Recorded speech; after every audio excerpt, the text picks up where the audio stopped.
Amoy forever. Amoy LQ. Amoy New Cala Berry Blooms. Amoy Cala, amoy good vibes.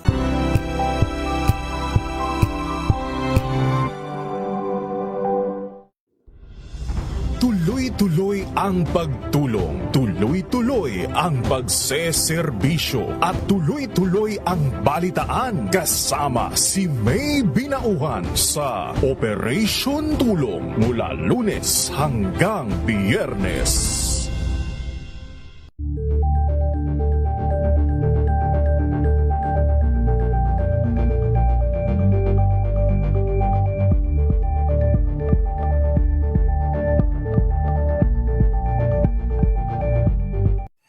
Mga balitang gigising sa inyong umaga. Mga balitang kailangan mong malaman. Mapapakinggan sa ACS Balita sa 2x2 kasama sina Anthony Taberna at Jerry Baha.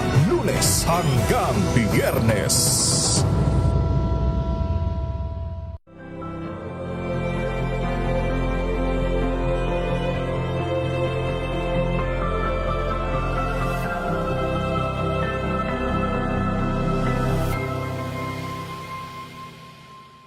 Curious ka ba sa maraming bagay?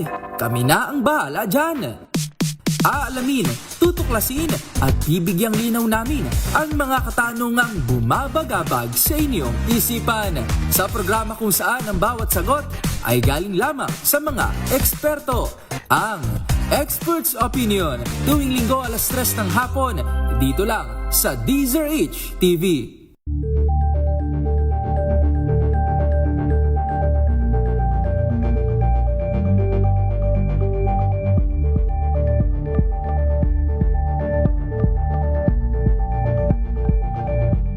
Tambalang Anthony Taberna at Jerry Baha ang gigising sa inyong umaga dahil lalatay ang humahagupit na diskusyon at komentaryo Lunes hanggang Biyernes sa 2x2.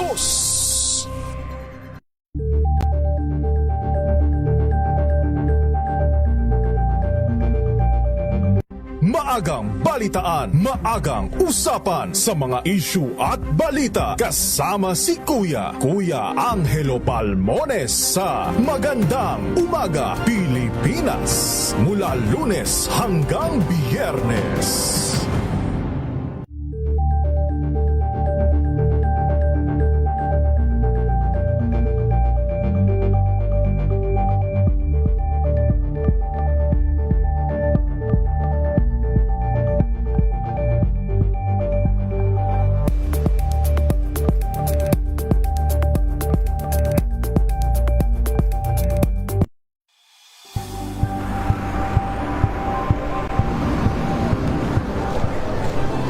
Ating mga eksperto dito lang sa Expert Opinion.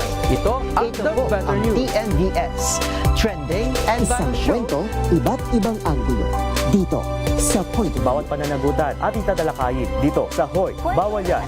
Filipino, dito lang sa DZRH. Match up on entertainment and lifestyle. Ito ang MBC TV Network News.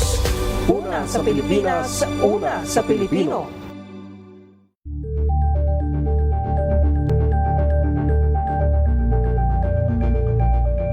Alamin ang mga maiinit na isyung pambayan, mga balitang kailangan mong malaman, usapin sa pamahalaan, politika, ekonomiya at kabuhayan. Ito ang mga dapat mong malaman, pakialaman at pag-uusapan dahil kayo ang tinig ng mamamayan dito sa Damdaming Bayan.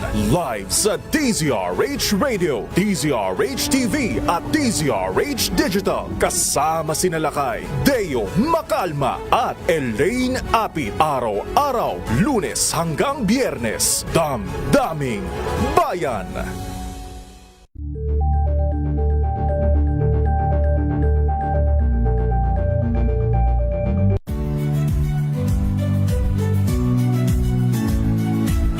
Magandang araw araw mga kaibigan, ito po ang inyong balerina ng bayan, si Lisa Makuhay Lizalde na nag-aanyaya sa inyong samahan kami at ang aming mga espesyal na panauhin para sa kalahating oras ng masayang kwentuhan sa aming programang Art to Art, kung saan ang usapang sining at kultura ay para sa lahat.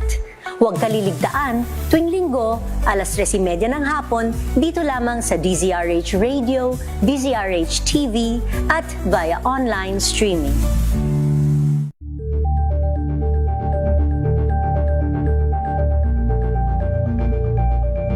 We've got you covered.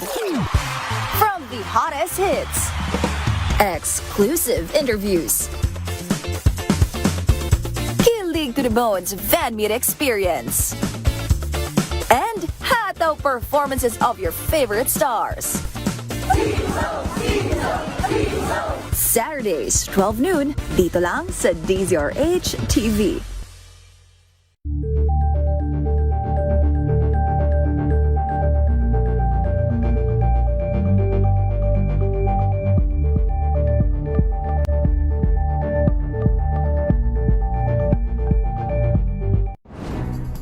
Good vibes ang hanap mo? Dito ka na sa sigurado! Mula sa mga istoryang nagbibigay ng inspirasyon hanggang sa mga kwentong may dalang solusyon. Mga balitang pampagaan, pakiramdam at pampaganda ng araw. Hindi lang ba sa good news, kundi the better news. Mula Lunes hanggang Biyernes, 1:00 ng tanghali sa DZRH TV. Number 1 na naman ang inyong DZRH sa latest survey ng Kantar Media na inilabas nitong January 2026. Hindi lang sa Metro Manila, kundi pati rin sa Mega Manila. Patunay na DZRH lang ang inyong tunay at totoong pinagkakatiwalaan. Taos-puso po kaming nagpapasalamat sa inyong patuloy na RH. May problema ka ba sa batas? Hihimayin yan ng kumpanyera ng bayan. Attorney Cheryl Adami Molina, si Attorney Cam sa Usapang Legal. Usapang Legal.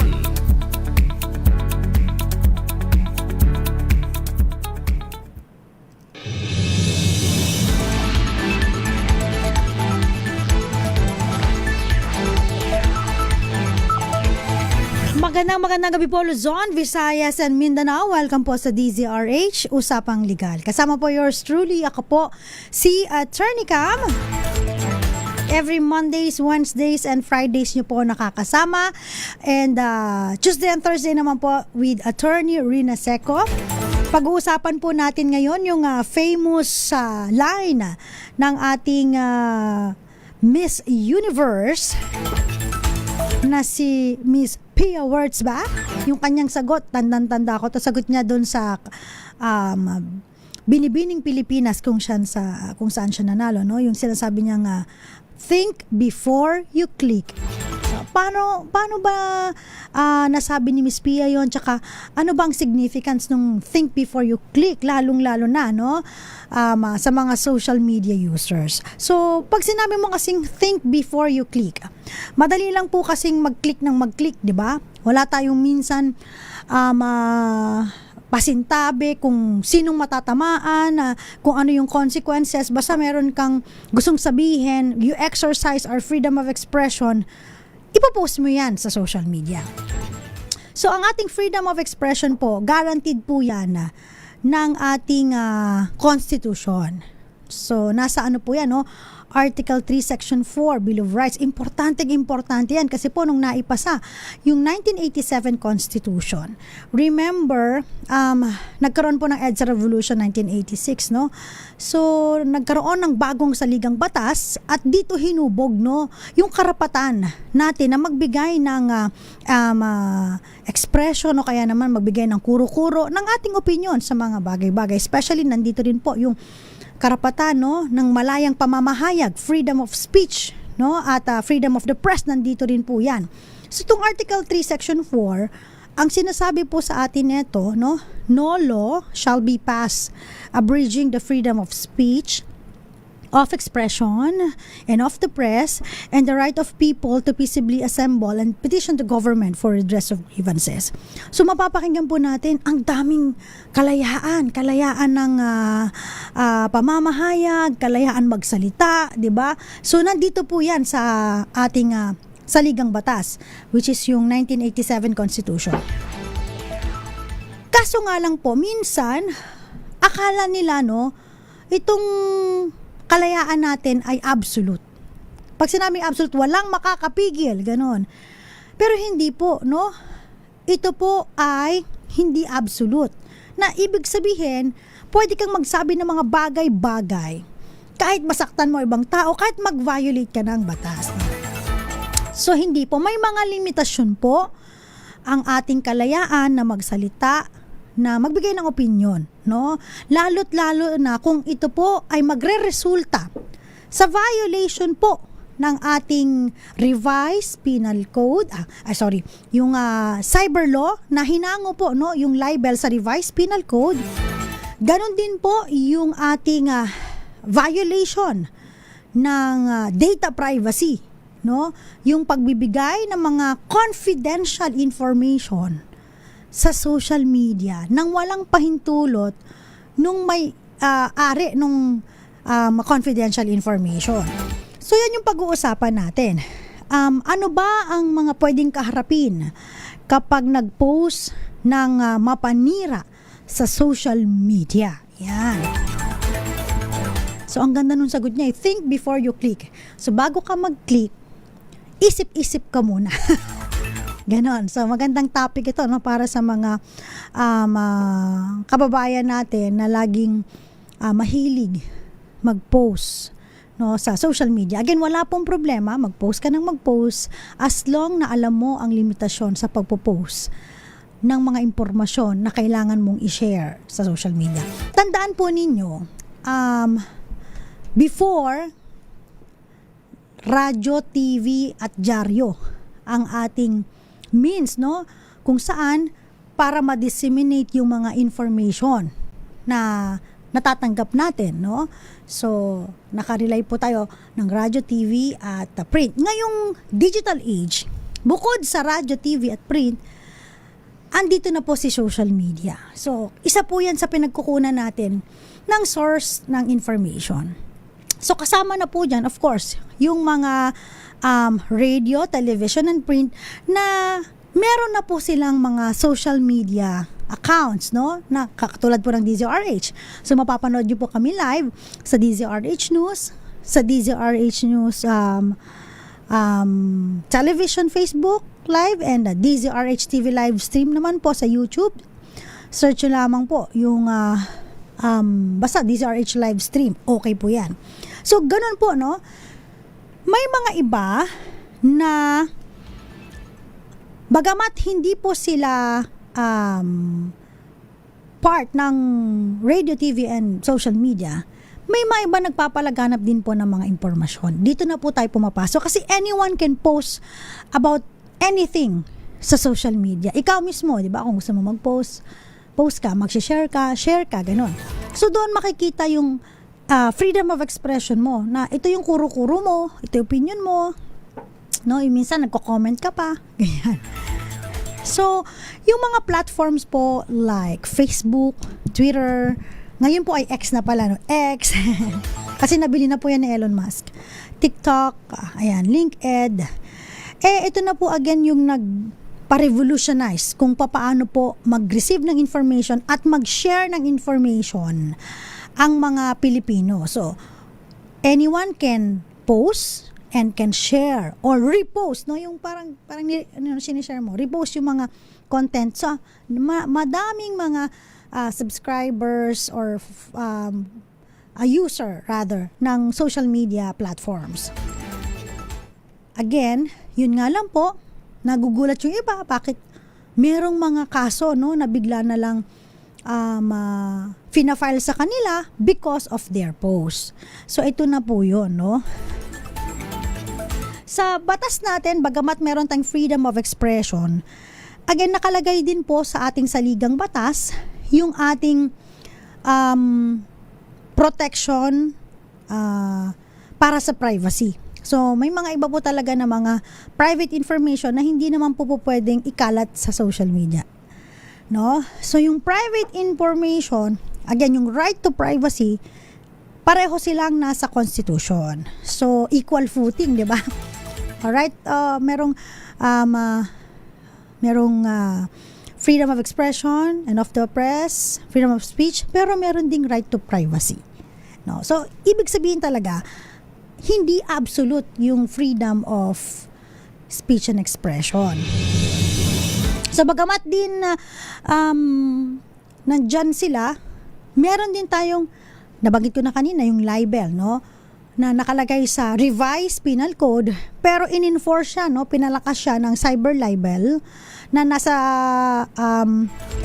batas naman po, special law, no? Na kung saan, hindi rin basta-basta, no, na pwede kang mag-post. Kasi ang nakalagay po sa libel, yung elements ng libel, makikita mo yung yung mga halimbawa, ikaw po ay pinaratangan mo, no? Sinira mo ang reputasyon ng isang tao na sabi mo nag-commit siya ng crime, which is hindi naman, no? At gusto mo lang pumangit ang kanyang imahe, pero hindi ginawa sa radyo, TV at saka sa print, pero na-publish sa social media. So, hindi ka man sapuli ng libel. Ito, pag social media user ka, dun mo pinost, cyber libel ang tawag po doon. So, ganun po, no? Ang cyber libel ay makikita po sa Cyber Crime Prevention Act of 2012. Ito yung parang tinatawag nilang online libel. Ganyan, no? Online libel. So, mamaya, pag-uusapan natin kung ano ba itong cyber libel at saka kung ano ba itong data privacy na sinasabi ni Attorney Cam na dapat ay hindi nyo pinupost, hindi nyo sinishare sa inyong mga content dahil baka ikaw ay makasuhan. Eto muna, magandang gabi muna. Shout out po kay Melvin Letrodo dyan sa may barangay Katipunan, Santa Fe, Leyte. Magandang gabi po sa inyo. Ganun din po, magandang gabi po kay Joel Mangasep. And from nanonood sa Melbourne, Australia. Shout out po kay Evelyn Ramirez Mangasep. And si Miss Teresita Atienza. Magandang gabi po. Yung mga nagme-message sa atin sa social media, batiin din po natin sa DZRH News. Shout out po, ayan, sa mga lagi nating followers, Eduardo Narvaez and Miss Jinky Porley Andrade, si Sir Jerry Florence Regalo ng taga Laguna. Sir Jerry, ano yung GBU? Di ko alam kung saan yun. Saan ka nanonood? Romel Livid, magandang gabi, and Ivy ng Pangasinan. Sa Nueva Ecija, shout out na rin po yung aking panyera dyan, si Mau, Attorney Mau. Shout out din po kay Ninang Jovi Pasqua, dyan po sa may Imers Grocery Stores, sa may Mary Chris. Ayan, nanonood lagi yan sa atin. Shout out din po kay Papa Will and Mama Beth, and syempre kay Tita Erlinda ng Ilocos Norte. Babalik po tayo, ilang po muna mga paalala. Diyan lamang po kayo. Pag-iigihan po natin yung ating pag-discuss about sa mga po pwedeng i-post at saka hindi i-post sa social media. At yung mga information na dapat ay hindi nyo po sinishare, lalo po kapag hindi po sa inyo. At syempre, kung ikaw na nakikinig ngayon ay magsishare ng sarili mong information, ano ba yung mga advantages and disadvantages kung malalaman ng ibang tao ang iyong private information. Kasama pa rin po muli po Attorney Campo dito po sa DZRH Usapang Legal. Commercial break muna tayo. Paalala muna sa inyo, wag po kayo aalis. Dito lamang po kayo. Oras po natin, 6:53 na po ng gabi.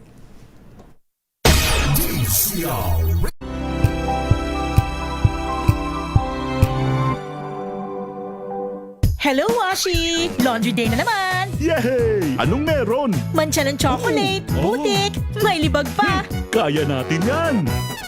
With Pride Washing Machine Detergent, may triple stain away formula.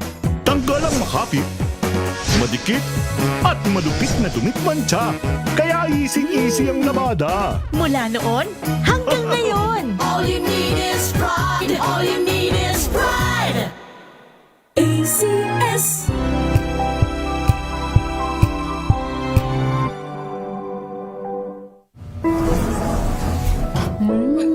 Amoy forever.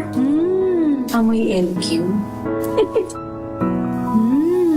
Amoy New Cala Berry Blooms.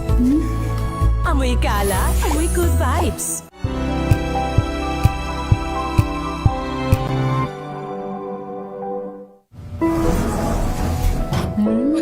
Amoy forever. Amoy LQ. Amoy New Cala Berry Blooms. Amoy kala, amoy good vibes.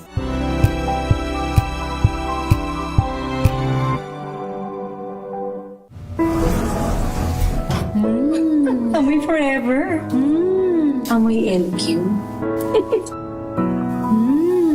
Amoy New Cala Berry Blooms. Amoy kala, amoy good vibes.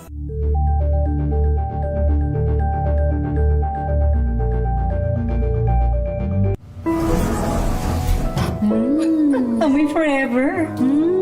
Amoy LQ. Amoy New Cala Berry Blooms. Amoy kala, amoy good vibes.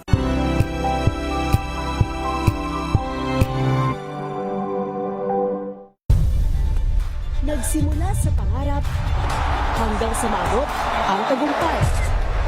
Iba't ibang kwento, iba't ibang mukha ng atletang Pilipino.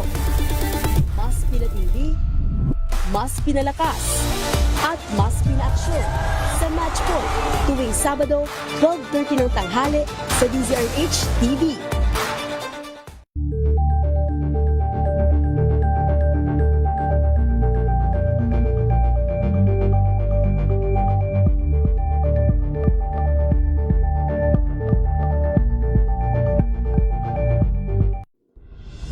Tuloy-tuloy ang pagtulong, tuloy-tuloy ang pagseserbisyo, at tuloy-tuloy ang balitaan kasama si May Binauhan sa Operation Tulong mula Lunes hanggang Biyernes.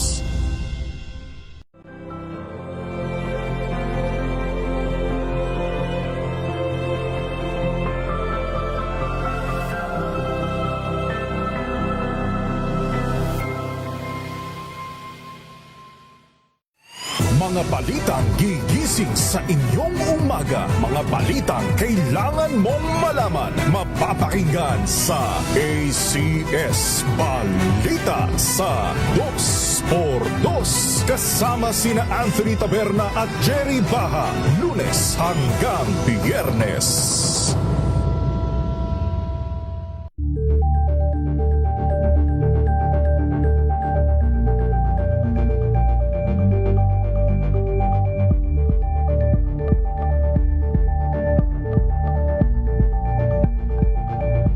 Curious ka ba sa maraming bagay?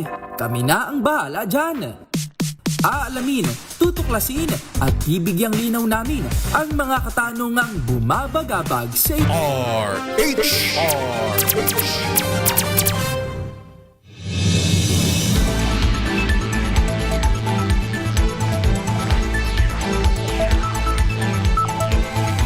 Nagbabalik po ang DZRH, Usapang Legal, kasama pa rin po Attorney Cam. Bago tayo magpatuloy sa ating topic, think before you click, para sa mga mahilig mag-post at mag-share sa online. Baka naman po yung mga pinopost ninyo o kaya yung sinishare ninyo, yung mga kino-comment ninyo ay medyo tagilid defamatory statement at kayo po ay makasuhan, alamin po muna yung mga maaaring limitasyon po, no, ng ating kalayaan sa pagbibigay ng opinion at saka kuro-kuro. Pero bago yan, tawagin muna natin si Noche Cacas para sa ating report. Barangay Kagawad, patay po sa pamamaril sa San Nicolas 3, Bacoor City, Cavite. Aba, kila ano to Mayor Strike Revilla. Alamin natin ang buong detalye, Noche. I-detalye mo nga ito, Noche. Attorney Cam, patay ang barangay Kagawad matapos sa pagbabarilin ng riding in tandem sa tapat ng barangay hall ng barangay San Nicolas 3 sa Bacoor City sa Cavite. Nilala ang biktimang si alias Domingo, barangay Kagawad ng nasabing barangay. Dinala sa ospital ang biktima ngunit ginawian ang buhay habang ginagamot ng mga doktor ng Cavite East Asia Medical Center. Ayon sa pulisya, bago ang insidente, nakita sa CCTV footage ang isang Toyota Altis na may plakang NBK 2001 na dumating sa Garnet Street na malapit sa Barangay Hall. Sapol rin sa CCTV na may kinausap na lalaki ang sakay ng Altis at bumalik rin sa parking spot na pinaniwala ang kasabwata. Minutong nakalipas, dumating ang riding suspect na nakasakay ng Honda Fit na motorsiklo na may kinausap rin sa pasahero ng Altis. Nakikita pa sa CCTV na iniwan ng riding suspect ang motorsiklo sa Silver Street, naglakad at naghintay malapit sa Barangay Hall. Pagkalabas ng Barangay Hall ng biktima, sumakay ng motorsiklo ito at sinundan ng mga suspect. Isa ang bumaril ng maraming beses hanggang sa matumba sa motorsiklo ang biktima. Matapos ang krimen, tumakas ang isang suspect sa direksyon ng Magdiwang Road habang ang isang suspect na tumakas naman sa direksyon ng isang high school sa San Nicolas sa Teresa. 4 na suspect na Attorney Cam ang tinutukoy ngayon ng pulisya sa investigasyon. 2 dito ay sina alias Radi, residente sa lugar, sa alias Russell, at 2 pang hindi tukoy na pangalan ng lalaki. Patuloy naman ngayon ang manhunt operation ng Bacoor City Police sa mga suspect. Noche. Arin sa 27. Noche, Noche, sorry. Ayan, meron na bang motibo kung bakit binaril si Barangay Kagawad? Ang usap-usapan na Attorney Cam, possible na may kaugnayan na yung nalalapit na eleksyon. Ay, naku. Malayo pa, pero ang aga nila, ha? Balita Attorney Cam ay lalaban bilang kapitan itong biktima. Okay, maraming salamat, RH27 Noche Cacas. Balik tayo, Attorney Cam. Thank you, RH27 Noche Cacas. Samantala, punta muna tayo sa ating flash report. Flash Report! Flash Report! Dumako tayo sa may Nueva Ecija. Andyan ang ating kasamahan si RH25 Grace Vera Sansano. 3 individual po nalunod sa may Gimba, Nueva Ecija. RH25, Gracia, ibalita mo nga to, Grace. Yes, Attorney Cam, malungkot na balita, Lunes Santo. Itong nangyari kaninang hapon lamang, 3 lalaki ang nalunod sa bahagi ng irigasyon ng barangay Naglabrahan sa Gimba, Nueva Ecija. Ang 3 magkakaibigan, 2 rito magpinsan at 1 kaibigan galing pa sa Bicol. Nagkainuman sa ang 3 at dito nga naisipan na lumusong at maligo sa isang parteng ng ilog na ito. At dito nga, hindi na sila nakaahon. Bagamat alas 5 na ngayong hapon nang isagawa nga ang retrieval operation at rescue, 1 pa lamang ang natatagpuan habang ang 2 ay patuloy pa rin na pinaghahanap. Dahil nga lumapat na ang dilim, pahirapan ngayon ang mga rescuer sa kanilang isinasagawa. Yan muna ang ating flash report. Ito si RH25 Grace Vera Sansano. Una sa Pilipinas, una sa Pilipino. Maraming salamat, Gracia. Ayan, sa mga nagbabalak po, no, na mag-swimming ngayon darating na Holy Week, ingat-ingat po, no? At siguraduhin na laging ako, importante sa akin yung life vest kapag hindi marunong lumangoy, especially yung mga yung mga bata, ang mga magulang dapat huwag tantanan, no? Yung pagtutok kapag pumunta na, no, sa mga tubig ang ating mga anak.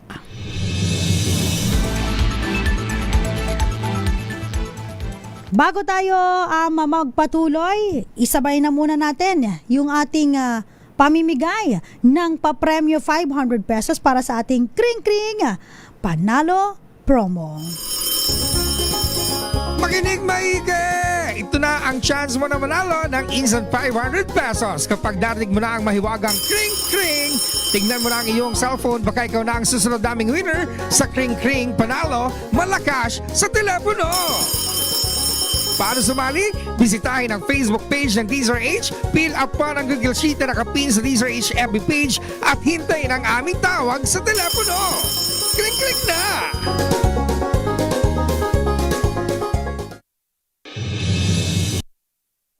Eto na. Wait. Wait muna, nasa linya na po yung ating winner na si Nadine, no? Tignan natin kung taga saan si Nadine, tsaka paano niya nalaman itong ating kring-kring panalo promo. Sa mga gustong manalo ng 500 pesos, ha? At napakasimple lamang po ng gagawin. Mamaya i-reveal natin yan. Kausapin muna natin yung ating maswerteng winner for tonight. Magandang gabi sa'yo, Nadine. Taga saan ka, Nadine? Sa Legazpi City, Albay po. Legazpi City, Albay. Kamusta na ba ang dyan? Ang gas dyan sa inyo? Mahal na ba? Opo, mahal na po. Naku. Ayan. Paano mo ba nalaman itong papromo namin, Nadine? Sa Facebook po. Sa Facebook. Ilan taon ka na, Nadine? 21 years old po. 21 years. Alam ba ng magulang mo sumali ka sa kring-kring promo? Yes po. Ayan. Sige. Ready ka na ba, Nadine? Na manalo lang 500 pesos? Okay. Sagutin mo lang ang katanungan na ito. Ano nga ba ang kauna-unahang radio station sa Pilipinas? Ang DZRH po. Tapos yung dating name niya po is KZRH. Ay! Galing naman. Congratulations! Nadine, dahil dyan, meron kang 500 pesos. Meron ka bang gustong i-shoutout dyan sa inyo, Nadine? Sige, kinabahan ka ba? Sige, batiin mo lang yung mga kakilala mo dyan, kapitbahay mo, kaibigan mo, tropa mo. May isa-shoutout po ako. Oh, sige. Naku, nawawala ka. Ulitin mo na din, sino shoutout mo? Naku, lumabo. Parang ayaw magpa-shoutout na din. Sige natin, congratulations. Parang humina yung signal, pero kasi layo, Legazpi, Albay Congratulations, meron kang 500 pesos. Huwag mo ibababa yung telepono para malaman kung paano mo ito makuha. At sa mga nais pong manalo ng 500 pesos, puntahan lamang po ang ating Facebook page na DZRH News. Tingnan po ang aming pin post, mag-registered online, at ilagay po ang tamang cellphone number dahil baka kayo na po ang susunod na mananalo ng 500 pesos. Ganun lamang po para yan sa ating kring-kring panalo malakas sa telepono promo dahil lagi po kayong sumusuporta at nakasubaybay sa DZRH. Thank you so much! Congratulations, Nadine Hernandez ng Legazpi City, Albay. Balikan po natin yung ating topic. Again, think before you click. May question dito si Teresita at Yensa. Attorney, pag truth po ba yung post tungkol sa ibang tao, hindi na makakasuhan? Again, depende pa rin po yan. Kahit totoo yung post mo, halimbawa, nag-post ka, si Juan de la Cruz ay isang magnanakaw. Ayun. Sa palagay mo, totoo naman ito dahil nagnakaw talaga siya. Pero hanggat wala pong desisyon ng korte, no? Kasi ang pagnanakaw po ay crime po yan, no? Crime of robbery, pwedeng robbery o kaya theft, no? Kung halimbawa itong si Juan de la Cruz ay nasampahan ng kaso, no? At nag-post ka nito, hindi pa napapatunayan na siya ay magnanakaw, baka maaaring liable ka. What if after that na-dismiss, na-acquit yung case, no? Na-acquit yung si Juan de la Cruz. So, paano yung post mo? Nasira na yung reputasyon niya dahil sinabi mong magnanakaw siya. Pero kahit alam mo na sa palagay mo, ito ay totoo, kailangan po merong pruweba na siya talaga ay magnanakaw at mapapatunayan lamang yan kung siya ay nakasuhan at na-convict based on sufficient evidence, no? At merong proof beyond reasonable doubt na siya talaga ay magnanakaw. So ganun po, depende po yan. Ayan. Again po, no, ang kasong cyber libel, no? Minsan ito pong pinaka-classic na example, no? Meron pong mga iba na halimbawa nangutang sa'yo, no? Tapos hindi nagbayad. Syempre siya ang may atraso sa'yo, di ba? Kasi hindi siya nagbayad eh.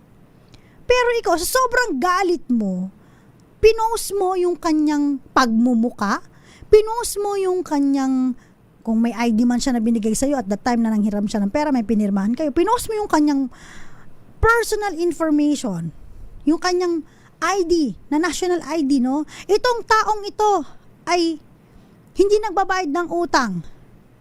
O, tapos meron ka pang mga word na scammer to, no? May mga ganon. Balahura itong babaeng ito. Ganyan. So, imbes na ikaw na inutangan niya ang mas may laban sa kaso, minsan nababaliktad. Kasi pwede kang makasuhan, number 1, cyber libel, kasi tinawag mo siyang scammer, no? Fraud. Para siyang,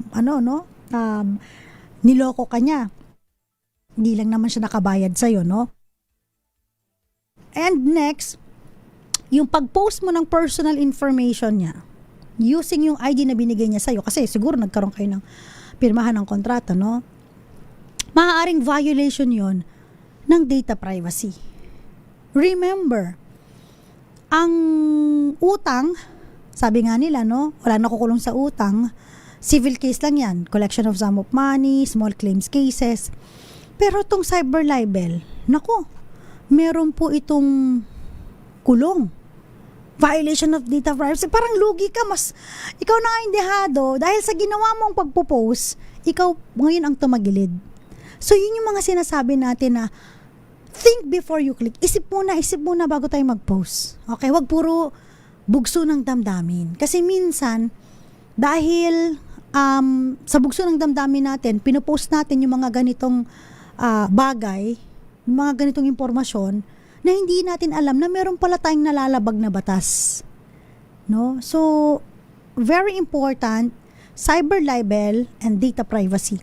No? Yung violation ng data privacy. Again po, ang libel po, matatagpuan po ito sa Revised Penal Code, no? Kung saan, sinasabi dito, ito yung sa publiko ng malicious imputation of a crime. So, sinasabi mo na itong taong ito, katulad ng example natin, theft, magnanakaw. So, nag-impute ka na ng crime, malicious imputation of a crime, na wala pa namang sufficient proof na siya talaga ay nagnakaw, no? So maaaring again, ito po ay vice or defect, real or imaginary, about sa condition, status for example, sinabihan mo siyang, itong kapitbahay na to, may kakilala ko si ganyan, ay isang kabitsina. Ano yung kabitsina? Mistress, ganyan. Parang inano mo na, no? Sinabi mo na sa buong tropa mo sa Facebook, yung mga friends mo, yung mga followers mo, na itong taong ito ay mistress. Pero, hindi pa naman siya nakakasuhan, no, or convicted ng kasong adultery. No? So, yung mga ganun po, no, pag-ingat po tayo sa pagbabanggit ng mga sirkumstansya na itong taong ito ay maaaring ganito, pero wala naman kayong sufficient evidence, tsaka walang conviction from the court, no?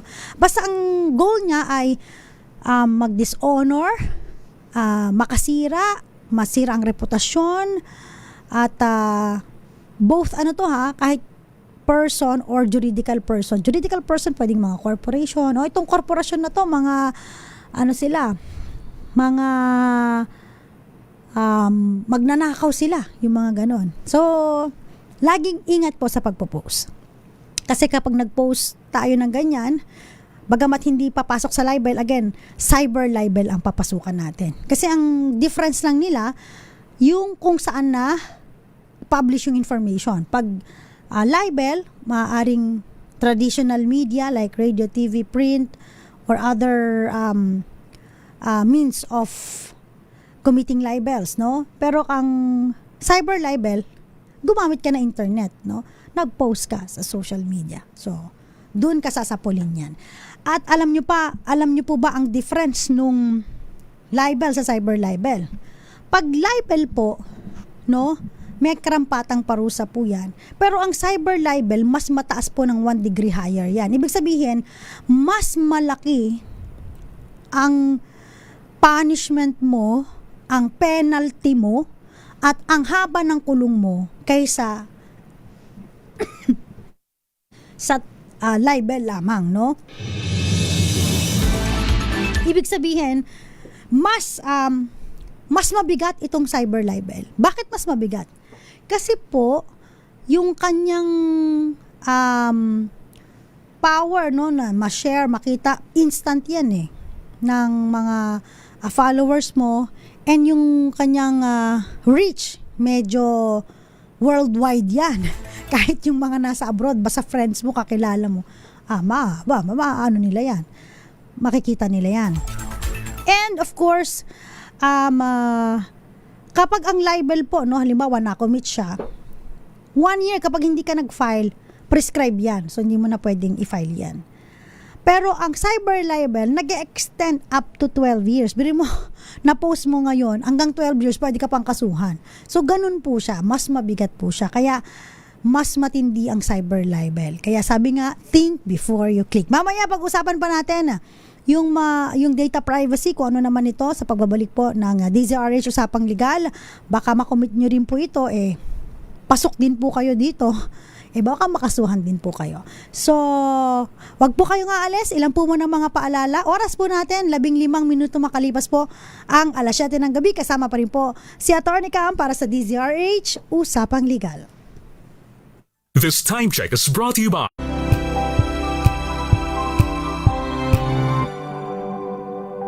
tinesting, sinuri, siniyasan.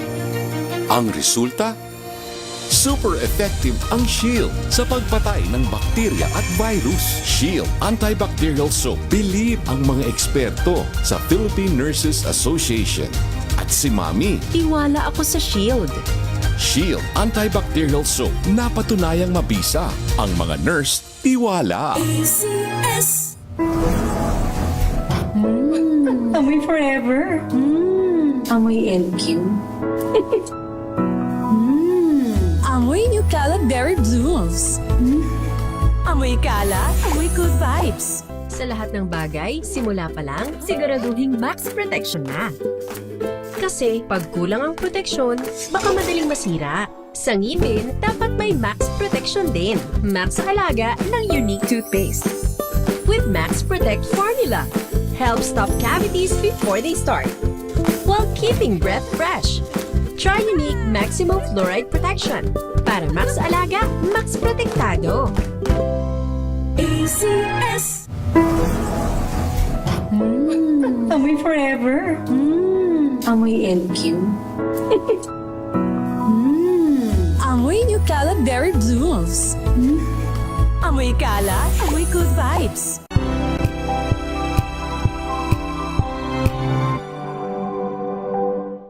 Maagang balitaan, maagang usapan sa mga issue at balita. Kasama si Kuya Angelo Palmones sa Magandang Umaga Pilipinas. Mula Lunes hanggang Biyernes.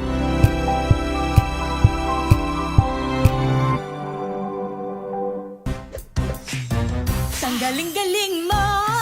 Smart dishwashing paste ko. Smart Pritong ulam na masebo, plato o kaldero, tanggaling for everyday. Ganyan pag Smart ang dishwashing paste. May double tanggaling formula. Tanggal ang sebo, tanggal ang bakterya. Pahit para walang bahid, linis fantastic sa metal at plastic. Number 1 ko to. Tanggaling-galing mo, Smart dishwashing paste. ACS.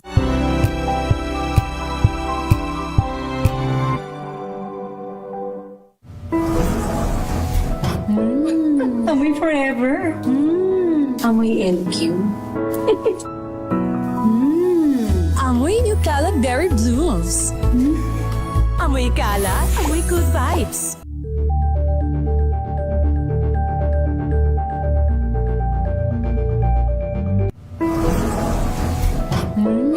Amoy forever. Amoy LQ.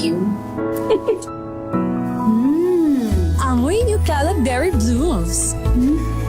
Amoy kalat, amoy good vibes. May nagbago. May arte. May budget.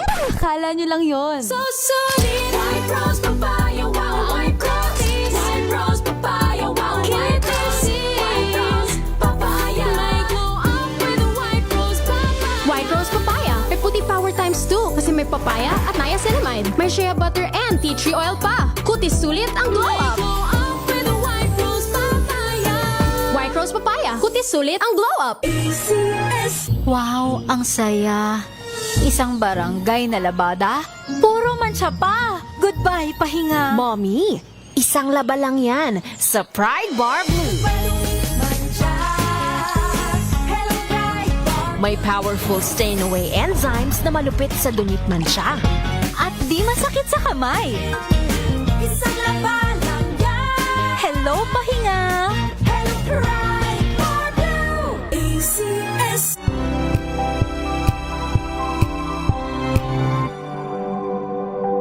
Ernest.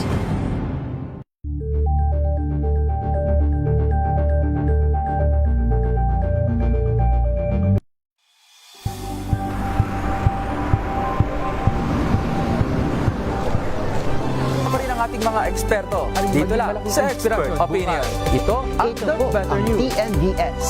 Trending and Isang Show. kwento, Iba't ibang anggulo. Dito sa Point of Bawat pananagutan ating tatalakayin dito sa Hoy. Bawal yan.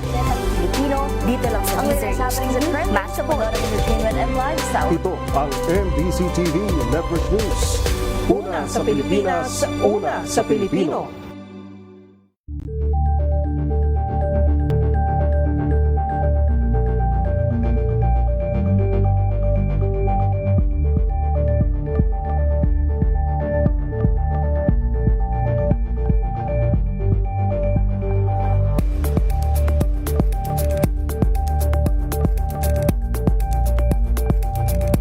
Alamin ang mga maiinit na isyung pambayan, mga balitang kailangan mong malaman, usapin sa pamahalaan, politika, ekonomiya at kabuhayan. Ito ang mga dapat mong malaman, pakialaman at pag-uusapan dahil kayo ang tinig ng mamamayan dito sa Damdaming Bayan. Live sa DZRH Radio, DZRH TV at DZRH Digital. Kasama sina Lakay, Deo Macalma at Elaine Apit. Araw-araw, Lunes hanggang Biyernes. Damdaming Bayan.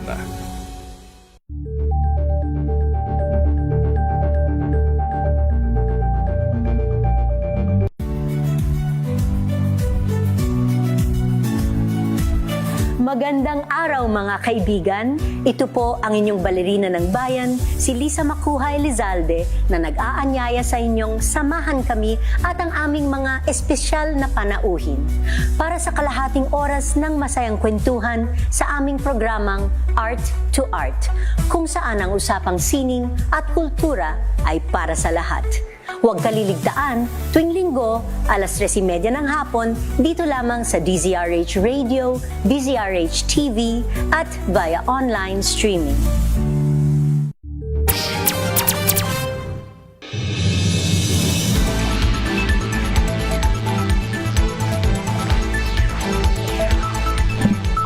Nagbabalik po ang DZRH Usapang Legal. Kasama pa rin po yours truly, Attorney Campo. Pero puntahan muna natin Oh, meron tayong another winner para sa ating Kring Kring Panalo promo.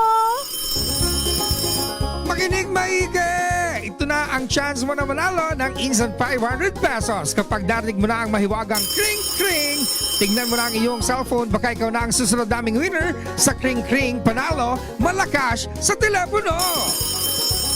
Para sumali, bisitahin ang Facebook page ng DZRH, fill up pa ng Google Sheet na nakapin sa DZRH FB page at hintayin ang aming tawag sa telepono. Kring kring na! Gusto niyo bang manalo ng 500 pesos? Kaya ihanda na po ang mga telepono para sa ating Kring Kring Panalo Malakas sa telepono promo. Eto na, meron na tayong winner. Alamin natin ang pangalan tsaka taga saan. Magandang gabi sa'yo. Hello po, good evening po, Attorney Cam. Ano pong name nila? Ako po si Roma Maravillas po from Legazpi City po. Wow! Malalayo mga Bicol ang winner natin Sige nga, paano mo palang nalaman yung Kring Kring promo namin, Roma? Via Facebook po, ma'am. Via Facebook. Ilang taon na si Roma? 22 years old po. Uy, bagets na bagets. Ready ka na ba sa ating question? Yes po. Okay, Roma, ano ang square root ng 81? 9? Ang galing! Ang galing naman, pero hindi po yan ang katanungan. Ano? Sample lang yan. Ano ang kauna-unahang radyo sa Pilipinas, Roma? DZRH po, ma'am. Yan!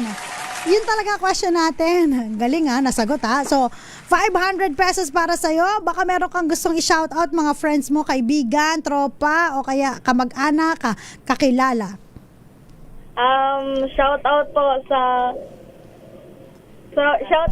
sa kamag-anak ko po dyan sa Laguna, si Ate Nicole and Payan family po. Yan po.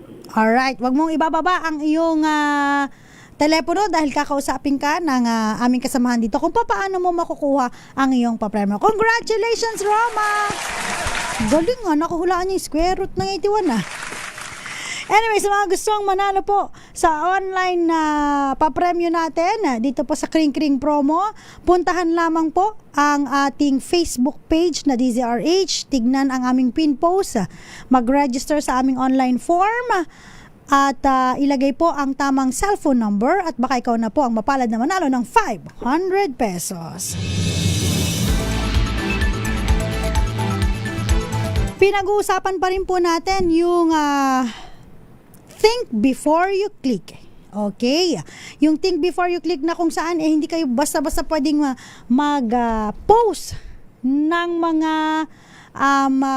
maaaring madehado, makasuhan kayo dahil po nandyan po ang batas natin about cyber libel at saka of course yung violation ng data privacy. So kanina napag-usapan na po natin of course yung cyber libel. Yung data privacy po kasi, sabi nga natin, ito po ay nasa ating saligang batas, right to privacy. Hindi po pwedeng ma-share yung mga sensitive information. When we talk about sensitive information, kasama na dyan po yung mga address, yung marital status, single or married, yung syempre sometimes yung mga confidential din po yung mga signature yung minsan may mga iba po nagpo-post tapos nakalagay yung signature nung nagpirma o kunyari promotion nandun yung pirma. Huwag niyo pong ipo-post kaya may mga iba nakikita ko biniblurred yung signature. Yan, very good yung mga yan. Huwag niyo ipapakita kasi mga confidential information baka yan po ay magamit sa mga future fraud katulad ng kung yung pirma yan ay ginagamit po sa mga bank accounts niya or what so delikado po. So dapat po yung mga sensitive information, confidential information hindi po pinuposan. Katulad ng example natin kanina, pinost yung mga IDs, Yung mga nakalagay po sa mga IDs, sensitive information po yan. 'Di ba? So dapat po hindi yan pinipicturean at pinupost. May mga iba po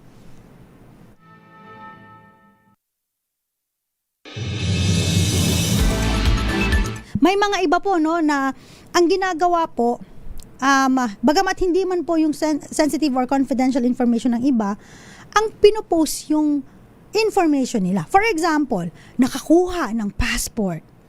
Pinost ang passport sa sa kanyang social media, parang for public consumption. Nakikita agad ano yung details mo ng passport, ano yung details ng birthday mo, buong pangalan mo, pati middle initial mo, nandun na lahat, no?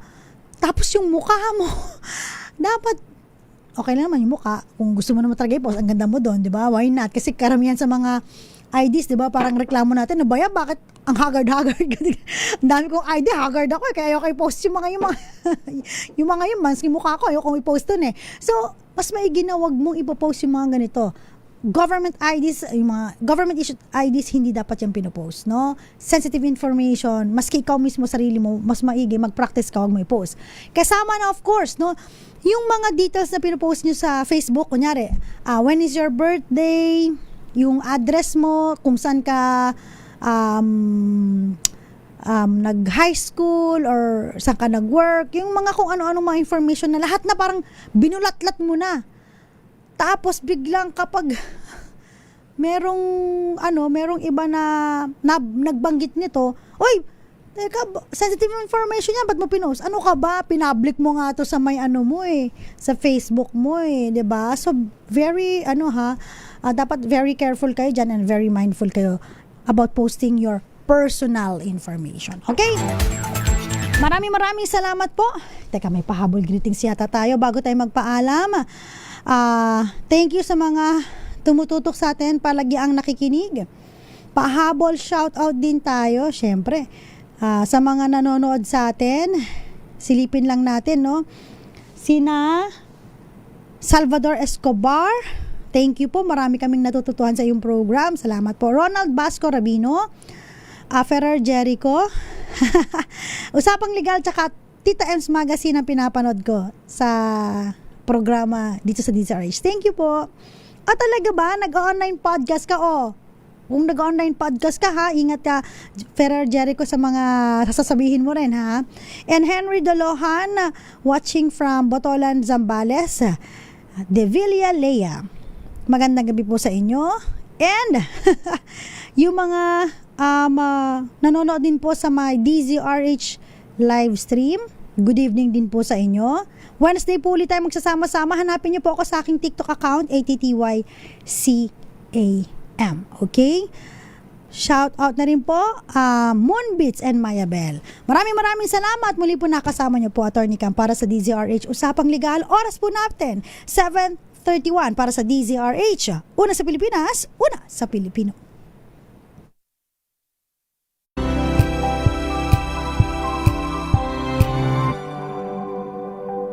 Hello, Washi!